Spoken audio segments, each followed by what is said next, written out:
Olá, turma. Professor Felipe aqui. Estamos iniciando mais uma aula de educação física. Esse é o nosso quinto encontro nessa quinta aula, né? E hoje a gente vai ter como tema os jogos populares, jogos de salão, jogos eletrônicos e jogos esportivos. Então, hoje a gente vai analisar as diferenças entre os diferentes tipos de jogos e os esportes, né? Vamos refletir sobre as contribuições dos jogos populares e eletrônicos e refletir sobre problemas relacionados aos jogos eletrônicos, né? Que são os vícios e suas implicações na vida social, na escola e na família. Então, jogo, primeiramente, não é sinônimo de esporte. É comum utilizarmos os termos, né, jogo e esporte para designarmos as mesmas atividades. Contudo, o jogo e o esporte são fenômenos diferentes da cultura corporal. Para avançarmos na compreensão da manifestação corporal jogo, é necessário termos a compreensão do que é cada um deles. Então, primeiramente, o jogo ele é diferente do esporte, ok? Então, vamos ver aqui os conceitos de jogo e esporte. De acordo com o coletivo de autores, né, de 1992, o jogo é uma invenção do homem, né, um ato em que as suas intencionalidades e curiosidades resultam num processo criativo para modificar imaginariamente a realidade e o presente. Então, caracteriza-se pela espontaneidade, flexibilidade, descompromisso, criatividade, fantasia e expressividade, representadas de diversas formas, próprias de cada cultura. Já o esporte é considerado uma prática social que institucionaliza temas lúdicos da cultura corporal, projetando-se numa dimensão complexa de fenômeno que envolve códigos, sentidos e significados da sociedade que o cria e o pratica. Primeiramente, para diferenciar o jogo e o esporte, né? No jogo, possuem competições assistemáticas ou não possuem competições. Então, caracteriza-se pela espontaneidade, fantasia, flexibilidade das regras e dos nomes e pela ludicidade da brincadeira. E possuem regras que são flexíveis, né? Ou seja, regras não institucionalizadas. Já o esporte possui uma competição sistematizada, um local, seja ele regional, nacional, continental ou mundial. Então, caracteriza-se pela competição e pela busca do alto rendimento e pelo desenvolvimento de habilidades motoras específicas. Possuem regras institucionalizadas universais, por isso necessita de instituições regulamentadoras, né, que são as ligas, federações e confederações. Vimos a diferença do jogo e do esporte e agora vamos ver a importância, né, do jogo para as aulas de educação física.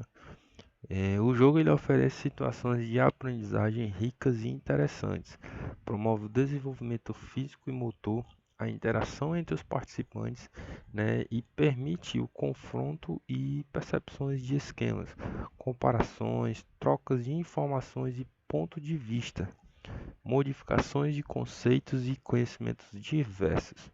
Possibilita ainda o desenvolvimento da capacidade de solucionar problemas relacionados à sociedade, ao espaço físico, ao tempo, ao ritmo, às capacidades e habilidades físico-motoras, né, aos limites e às regras.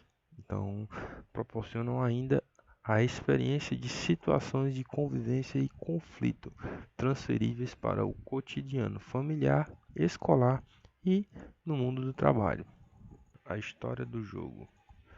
Os jogos eles existem desde a pré-história e seus registros indicam as mais várias formas de jogar nas diversas partes do mundo.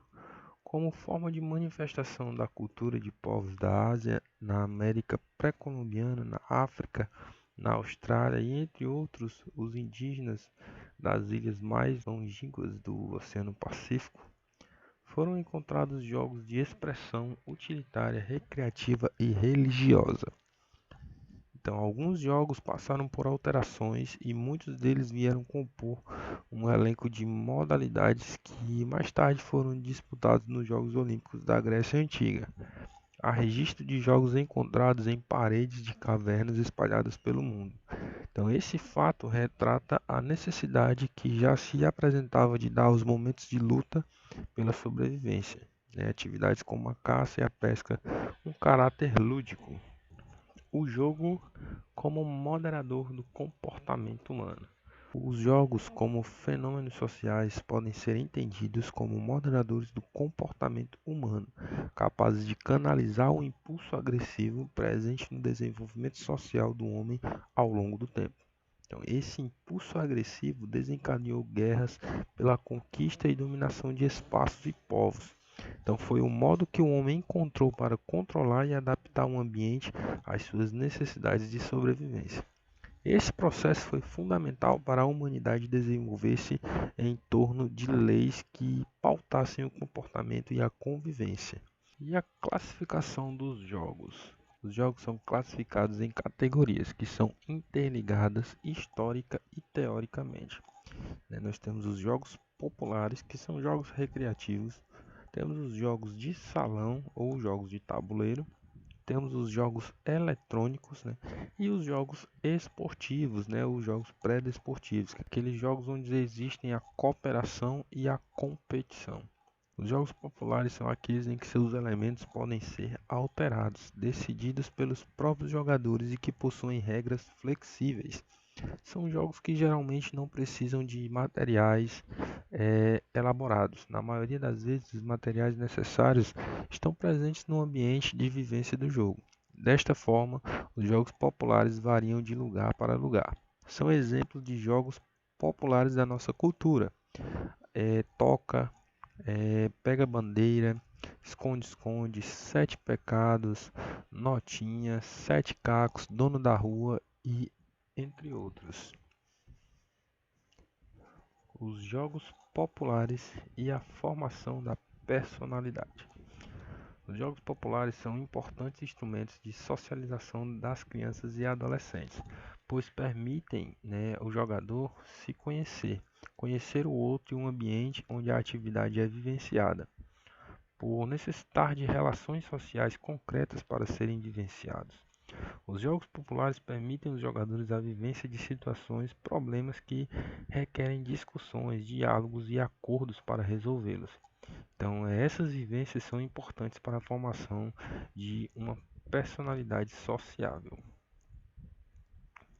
Então, nesses jogos existe a socialização, o desenvolvimento da imaginação e, consequentemente, a criatividade. Então, são apenas alguns dos contributos dos jogos populares que temos a seguir e que qualquer um pode fazer em casa ou, quem sabe, nas aulas de educação física.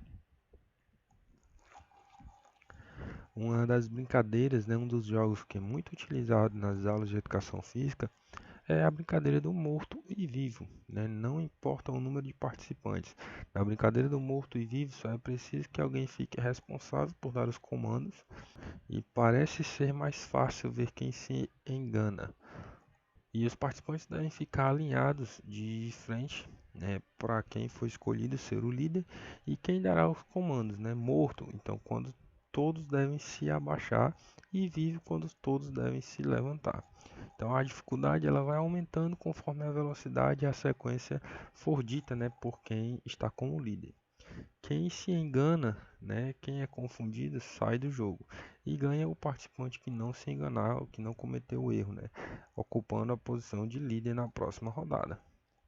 Telefone sem fio, que é outro jogo que é bastante comum, aqui na nossa região, que é os participantes, de preferência em fila, um do lado do outro, transmitem uma mensagem no ouvido do seu colega ao lado. Então a mensagem pode ser uma palavra ou uma frase escolhida por quem está na ponta, ou pode ser sugerida por outra pessoa. Iniciado o jogo, os participantes têm que dizer ao ouvido a mensagem escolhida e transmitir para quem está ao seu lado. Se alguém não entender bem a mensagem, tem que dizer mesmo assim. Uma vez que a mensagem não pode ser repetida, as mensagens costumam ser modificadas ao longo do jogo. E o último fala em voz alta o resultado final. Estátua. No jogo da estátua é preciso dançar e parar quando a música acabar. Os participantes se posicionam de forma aleatória e dançam ao som da música, mas quando a mesma for parada, os participantes não podem se mexer mais, permanecendo na forma como estavam no momento em que a música parou.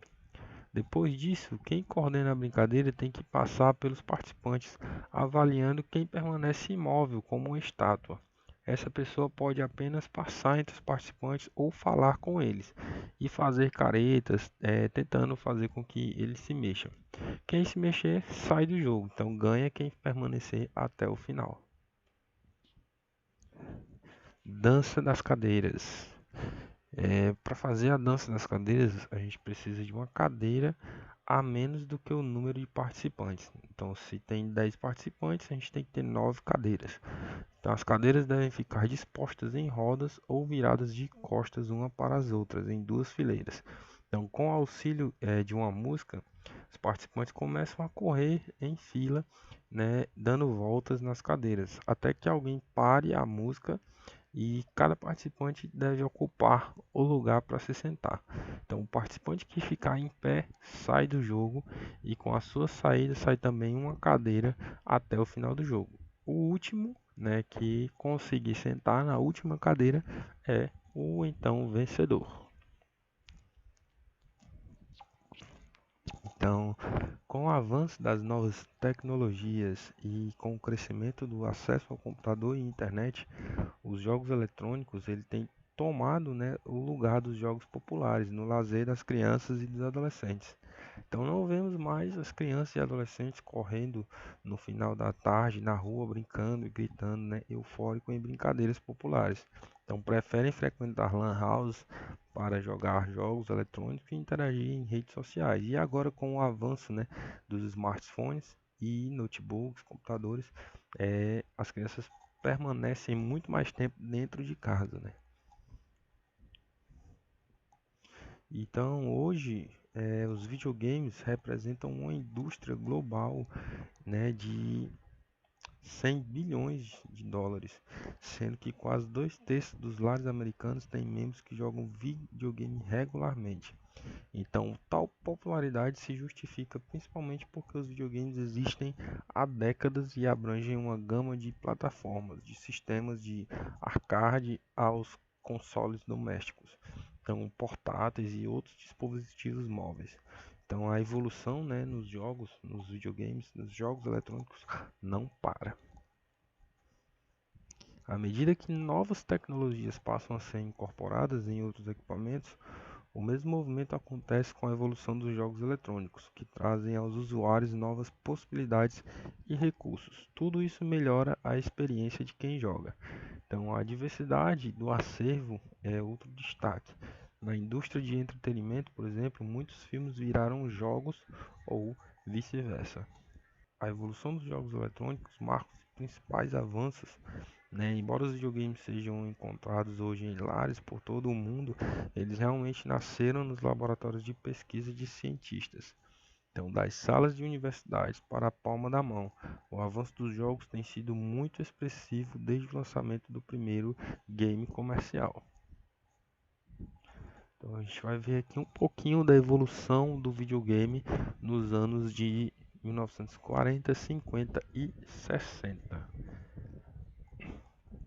Em 1940, na New York World Fair, mais de 50 mil pessoas jogaram um game de matemática contra o computador que ganhou quase 90% das vezes. Anos mais tarde, em 1952, o professor britânico A.S. Douglas criou o Osho, também conhecido como Zeros e Cruzes, o jogo da velha, como parte de sua tese de doutorado na Universidade de Cambridge. Um pouco adiante, em 1958, William Higginbotham criou Tennis for Two em um grande computador analógico e tela de osciloscópio conectado no Laboratório Nacional de Brookhaven, em Uptown, em Nova York.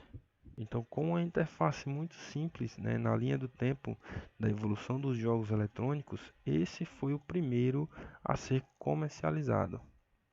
Eu vou soltar aqui o vídeo para vocês verem como ele era na época.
Então, como vocês viram aí, este era o jogo, né, da época, o Tennis for Two.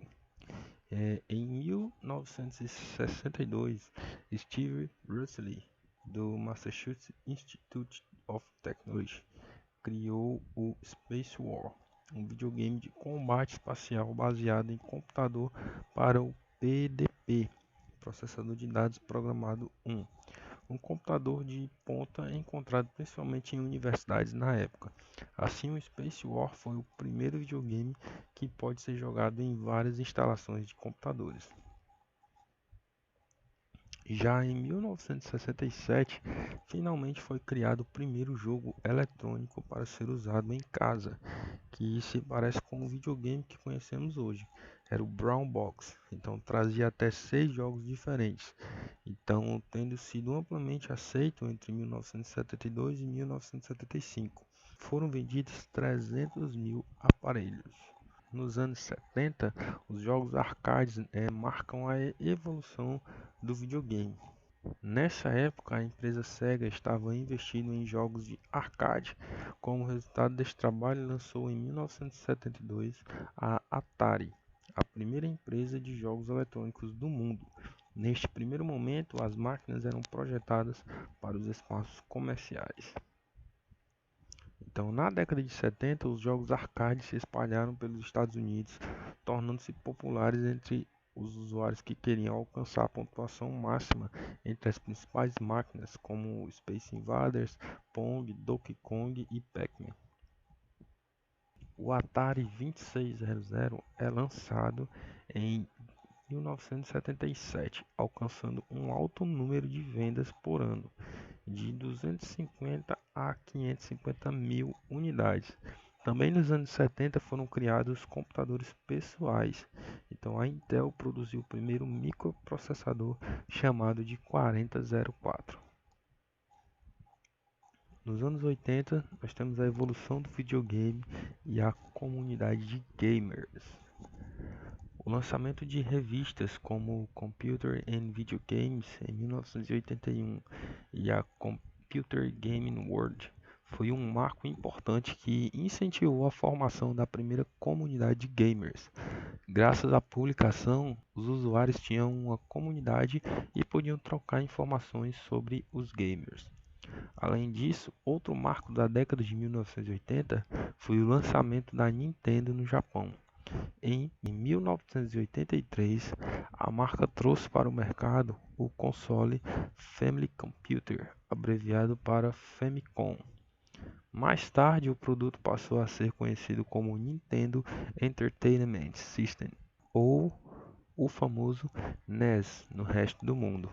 Ainda no final dos anos 80 e começo dos anos 90, teve o lançamento de outros consoles que ganharam destaque, né? Entre eles o Super Nintendo, o Sega Mega Drive e o Game Boy. Na década de 90, né, a evolução dos jogos eletrônicos teve uma mudança radical com a internet. A internet mudou tudo, né? Então, a década de 90 ela é marcada pela quinta geração de consoles.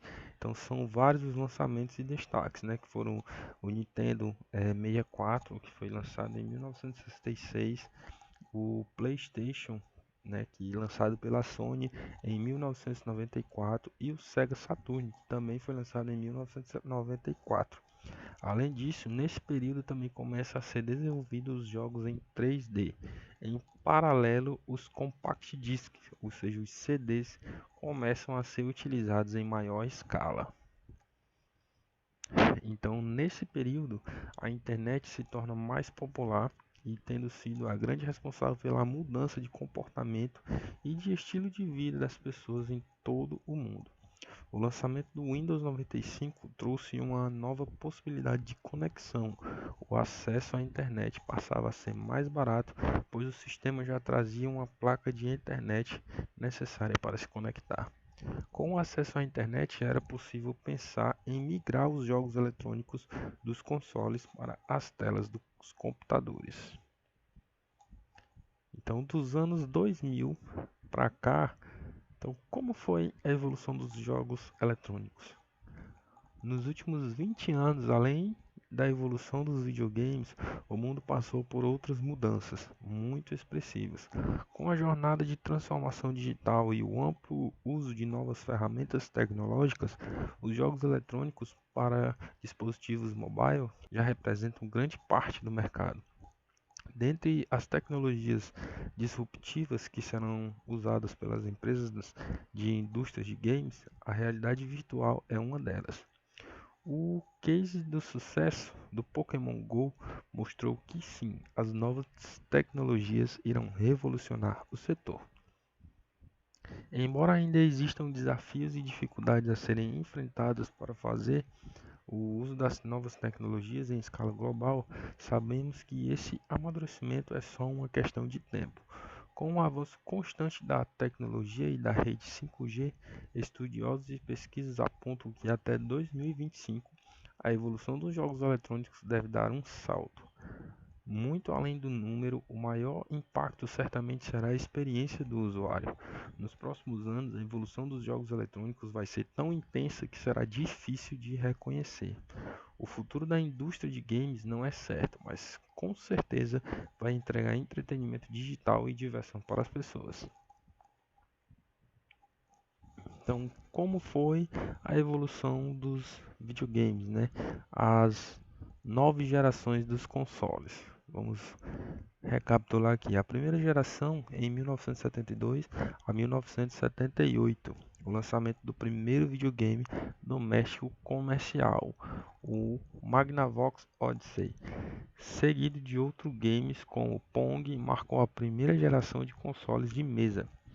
Para controlar a ação foram usados dials em vez de botões e um stick direcional. Na verdade, o único botão era o que permitia reiniciar o jogo. Os jogos eram armazenados em placas de circuito impresso conectadas diretamente no console. O Odyssey também foi o primeiro a possuir periféricos.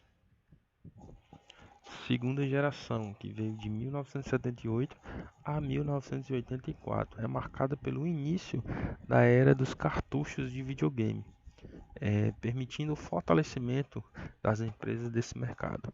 O período dos arcades era visto como a era de ouro dos videogames.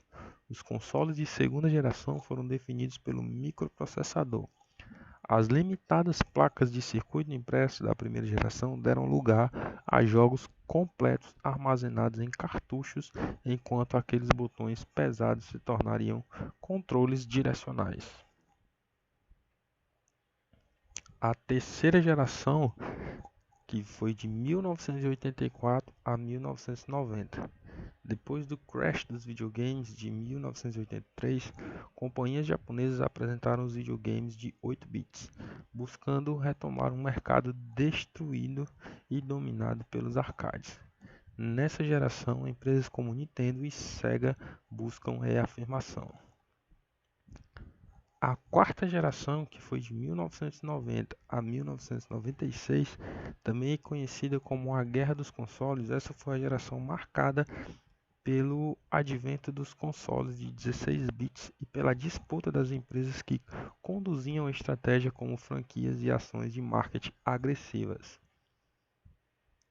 A quinta geração, que foi de 1996 a 1999, termina a era dos consoles de 32 e 64 bits, encerrando o ciclo de evolução dos jogos eletrônicos, orientado por arquiteturas de processador. Essa geração é marcada pela manutenção de franquias e entrada de novos fabricantes, como a Sony e a mídia de CD. Sexta geração, de 1999 a 2004. Os cartuchos saem de cena e o DVD passa a ser o novo padrão dos consoles de mesa, voltando o foco para os jogos online e as convergências tecnológicas. Os consoles passam a oferecer um processamento com performance comparável aos computadores pessoais. A sétima geração, que foi de 2004 a 2011. Na tentativa de se destacar e oferecer uma experiência única para os usuários, os consoles de mesa se tornaram máquinas de performance de 128 bits e total de conectividade com serviços de internet. Novas formas de interação com os usuários são pensadas para engajar os usuários. A oitava geração, que aí temos a geração do Xbox One e o PS4, né, que veio de 2012 até 2020, né, com capacidade de armazenamento Blu-ray, conectividade total, exclusividade e experiências com novas formas de interação e potência em processamento. E a nona geração, né, que veio de 2020 até hoje. Então aí a gente tem o PS5 e o Xbox, né, como representantes, né? Atualmente essa geração oferece tudo o que um usuário espera de um console de mesa. Imagens mais realistas, menor tempo de carregamento dos jogos. Em termos de estrutura, a arquitetura dos consoles da nona geração se parece com a dos computadores dedicados a jogos. Vamos ver aqui um videozinho sobre exatamente a evolução dos games.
gente viu aí a evolução, né, no mundo dos games, né, e como esses jogos eletrônicos, se não forem é, controlados, né, em um ambiente podem acabar viciando os usuários, né?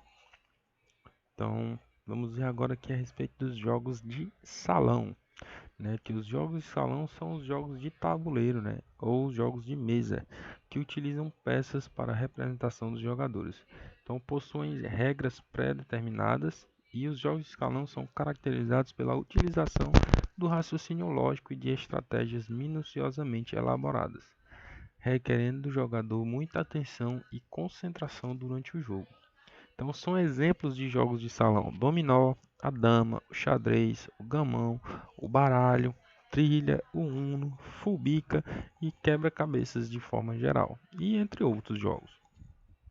E vamos iniciar aqui a falar do xadrez. O xadrez é um jogo de salão jogado por dois jogadores em um tabuleiro de 64 casas, alternando casas claras e escuras. Cada jogador inicia o jogo com 16 peças.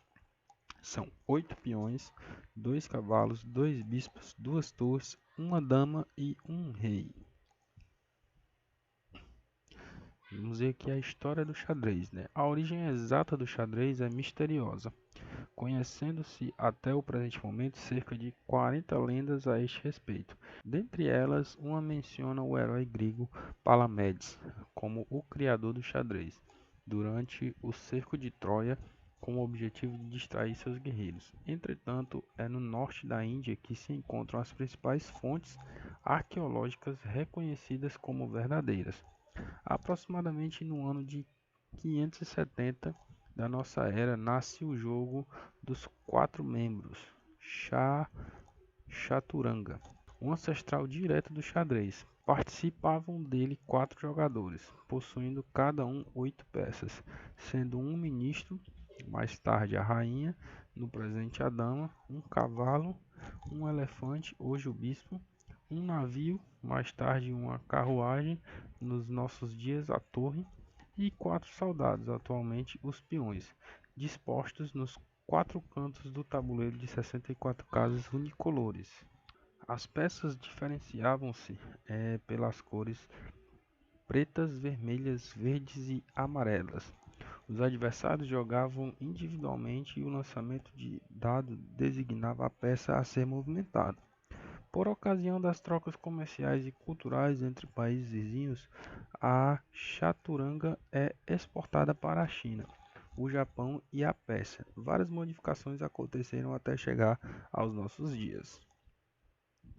Então, a importância de jogar xadrez. O xadrez é excelente exercício para o cérebro e exige muito das emoções. A pessoa adquire um senso muito rápido de organização, concentração e desenvolve de forma muito especial a memória.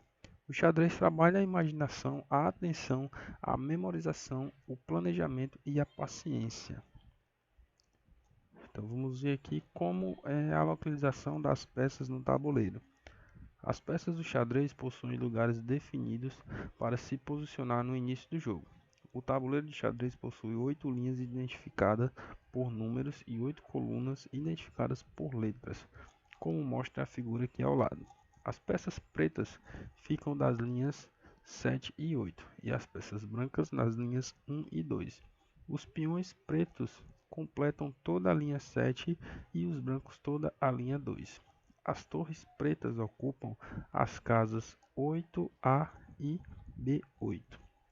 E as torres brancas as casas A1 e H1. Os cavalos pretos ocupam as casas B8 e G8 e os brancos B1 e G1.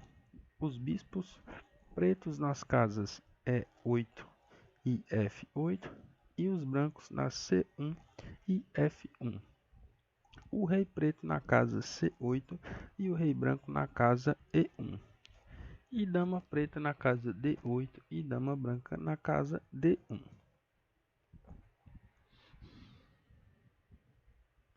Então vamos ver aqui os movimentos das peças do xadrez. Então, no xadrez, as peças têm movimentos específicos. O peão anda sempre para frente, uma casa, exceto no primeiro lance do peão, que pode andar até duas casas. Então o peão ele captura ocupando a casa da peça do oponente, uma casa na diagonal. Caso o peão chegue na última casa, ou seja, na casa mais distante da sua posição inicial, ele é promovido a qualquer peça. Então, geralmente, o peão é promovido à dama. Então, a peça é mais forte, né, em relação aos movimentos. Então, vamos ver aqui a torre. A torre ela pode ser movida para qualquer casa vazia ao longo da fileira ou coluna, certo? Então, a torre ela anda na fileira ou coluna. O cavalo, por sua vez, o movimento do cavalo assemelha-se à letra L, formada por 4 casas. Então, o cavalo é a única peça que pode saltar por cima de outras peças ou grupo de peças ao se movimentar. Ok? O bispo ele pode ser movido para qualquer casa vazia ao longo da diagonal, certo? Então, se for um bispo, né, das casas pretas, ele só vai poder se mover na diagonal onde existem casas pretas. E, consequentemente, se for um bispo que ele esteja na casa branca, só vai poder se movimentar na diagonal onde tem as casas brancas. A dama. A dama ela é a única peça, né, que pode ser movida para qualquer casa vazia ao longo das diagonais, colunas e fileiras, né? Então é a peça onde tem mais flexibilidade no jogo, né? Pode se mover para todos os lados. E o rei, ele pode ser movido uma casa por vez, na diagonal, na fileira ou na coluna. Então, qual que é o objetivo do jogo? No xadrez, o objetivo do jogo é dar checkmate ao rei adversário. Então, cheque e checkmate, né? O que é cheque e checkmate? O rei está em xeque sempre que estiver na trajetória de movimento de uma peça adversária. Então, o rei ele não pode permanecer em xeque. O cheque deve ser definido ou evitado da seguinte forma: capturando a peça que dá cheque, movimentando o rei para uma casa que não esteja sob o alcance de uma peça adversária, interpondo uma peça da mesma cor que obstruirá a ação da peça adversária, e o rei ele estará em xeque-mate se nenhuma das três defesas acima for possível. Neste caso, a partida estará terminada com a vitória de quem deu mate. Então, valores das peças. No xadrez, as peças têm valores diferentes. O valor de cada peça está diretamente ligado à sua mobilidade. O peão equivale a 1 ponto. O cavalo vale a 3 pontos. O bispo, 3 pontos. A torre, 5 pontos. A dama, 10 pontos. E o rei é o que tem a pontuação máxima, né? Vamos entrar agora nos jogos esportivos. Vimos aí o xadrez como exemplo de jogo de tabuleiro, né? E agora nós vamos falar um pouco mais sobre os jogos esportivos ou jogos predesportivos, que são jogos derivados dos esportes, são criados a partir de fundamentos básicos, né? Ou materiais, né, que são utilizados nos esportes. Exemplos: trave a trave ou barra a barra, futevôlei em dupla e etc. Então, como são conhecidos os jogos esportivos? Ainda falando sobre os jogos desportivos, existem os conhecidos por jogos pré-desportivos. Em outras palavras, os jogos pré-desportivos são uma espécie de treino quando ao que é essencial para uma modalidade esportiva. Eles ajudam também a desenvolver o trabalho em equipe. Os jogos esportivos trabalhados na escola têm um fator de inclusão social de como trabalhar o esporte baseado na cultura corporal, possibilitando condições favoráveis para que a criança e o adolescente em formação passem adequadamente por um desenvolvimento humano de suas capacidades físicas, cognitivas e espirituais. Vamos ver aqui a respeito dos jogos cooperativos. Os jogos cooperativos são dinâmicas de grupo que têm por objetivo despertar a consciência de cooperação e promover efetivamente a ajuda entre as pessoas. No jogo cooperativo, aprende-se a considerar o outro que joga como um parceiro e não como um adversário. Sendo assim, faz com que a pessoa aprenda a se colocar no lugar do outro, ter empatia e não priorizar apenas o seu lado. Nos jogos eletrônicos, os jogos cooperativos também são chamados de co-op e necessitam da ajuda de companheiros para o sucesso da trama. Então, qual é o objetivo dos jogos cooperativos? Os jogos cooperativos têm o objetivo de unir pessoas e reforçar a confiança em si mesmo e nos outros. As pessoas geralmente participam autenticamente, pois ganhar ou perder não é o que realmente importa, e sim o processo como um todo. Assim, estimulam a vontade de continuar jogando e aceitar todos como são verdadeiramente. O jogo cooperativo também ajuda as pessoas a se libertarem da competição. Seu objetivo maior é a participação de todos por uma meta em comum. Sem qualquer tipo de agressão, trabalham em prol de todo o grupo. O que mais importa nesse tipo de jogo é a colaboração de cada indivíduo do grupo e o que cada um tem para oferecer no momento da atividade. É reforçada a noção de grupo, porque uma determinada tarefa é cumprida de forma mais eficaz com a ajuda dos vários elementos da equipe. Então, quais são os benefícios dos jogos cooperativos? Embora a vitória não seja garantida, um jogo cooperativo garantirá que cada participante possa se divertir muito do começo ao fim, com o bônus da ajuda de ensinar as crianças a importância da empatia e do trabalho em equipe. Os jogos são um cenário divertido para a aprendizagem, porque possuem um universo próprio, com suas próprias regras, valores e formas de interação entre as pessoas. Alguns desses jogos podem também atuar como atividades de construção e reforço de confiança para adultos no local de trabalho. Além disso, a participação nesses jogos pode ajudar crianças antissociais ou agressivas a canalizar suas energias para a resolução das tarefas, tornando-as mais calmas e relaxadas no ambiente escolar. Então vamos citar alguns exemplos de jogos cooperativos. Caneta na garrafa. Esse é um jogo cooperativo dos mais tradicionais, que consiste no desafio de fazer uma caneta passar pelo gargalo de uma garrafa. Para isso, a caneta é amarrada por diversas linhas de barbante e cada ponta é entregue a um membro da equipe. Nesse tipo de jogo, o resultado é sempre coletivo. A equipe precisa coordenar seus movimentos para que o objetivo seja alcançado. Esporte cooperativo. Esse modelo de jogo cooperativo tem por base qualquer modalidade esportiva. Entretanto, o objetivo principal não é a vitória, mas a participação de todos.